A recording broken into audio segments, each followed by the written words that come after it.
വയറുവേദന, അസിഡിറ്റി, ദഹനക്കേട് ഇതെല്ലാം പതിവാണോ? Welcome to my YouTube channel doctor Anju and family. നമ്മുടെ അടുക്കള മുറ്റത്ത് തന്നെയുള്ള ഒരു ഔഷധ സസ്യമാണ് പുളിയാറില. ഇംഗ്ലീഷിൽ ഇന്ത്യൻ സോറൽ എന്നും സാൻസ്ക്രിറ്റിൽ ചാർങ്കേരി എന്നുമാണ് അറിയപ്പെടുന്നത്. ദഹനം മെച്ചപ്പെടുത്താനും വയറ്റിലെ വിഷാംശങ്ങൾ പുറത്താക്കാനും പുളിയാറില സഹായിക്കുന്നു. പ്രമേഹമുള്ളവർക്കും ചുമ, ജലദോഷം പോലുള്ള പ്രശ്നങ്ങളിലും ഇത് ഗുണകരമാണ്. ശരിയായ രീതിയിലും അളവിലും ഉപയോഗിച്ചാൽ പുളിയാറില ഒരു മികച്ച ഔഷധമാണ്. പുളിയാറിലയ്ക്ക് പ്രധാനമായും അമ്ലരസമാണ് ഉള്ളതെങ്കിലും എരിവ്, ചവർപ്പ്, മധുരം എന്നീ രസങ്ങളും നേരിയ തോതിൽ അനുഭവപ്പെടുന്നു. വൈറ്റമിൻ ബിയും സിയും കെയും അയണും കാൽഷ്യവും ഓക്സലേറ്റും ഇതിൽ ധാരാളം അടങ്ങിയിട്ടുണ്ട്. രൂക്ഷ ഗുണവും വർദ്ധിച്ച ഉഷ്ണഗുണവും കൊണ്ട് വാത കഫദോഷങ്ങളെ ശമിപ്പിച്ച് പിത്തദോഷത്തിന് വർധനവുണ്ടാക്കുന്നു. പുളിയാറില നമുക്ക് സമൂലം ഉപയോഗിക്കാവുന്നതാണ്. ചില ഭാഗങ്ങളിൽ പുളിയാറില ഇട്ട് മോരുകറി വെക്കാറുണ്ട്.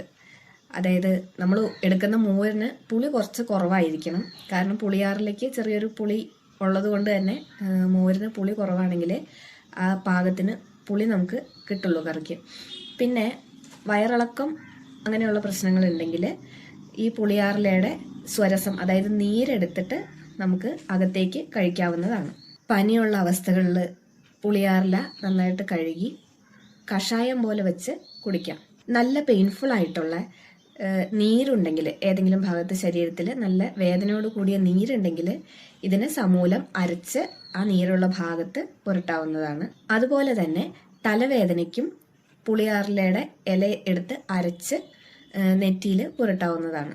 വാട്സ് പോലുള്ള അവസ്ഥകളിൽ പുളിയാറിലയുടെ ഇലയും പിന്നെ സവാളയുടെ നീരും തുല്യ അളവിനെടുത്ത് ആ വാട്സ് ഉള്ള ഭാഗത്ത് അപ്ലൈ ചെയ്യുന്നതും വളരെയധികം പ്രയോജനം കിട്ടുന്ന ഒന്നാണ്.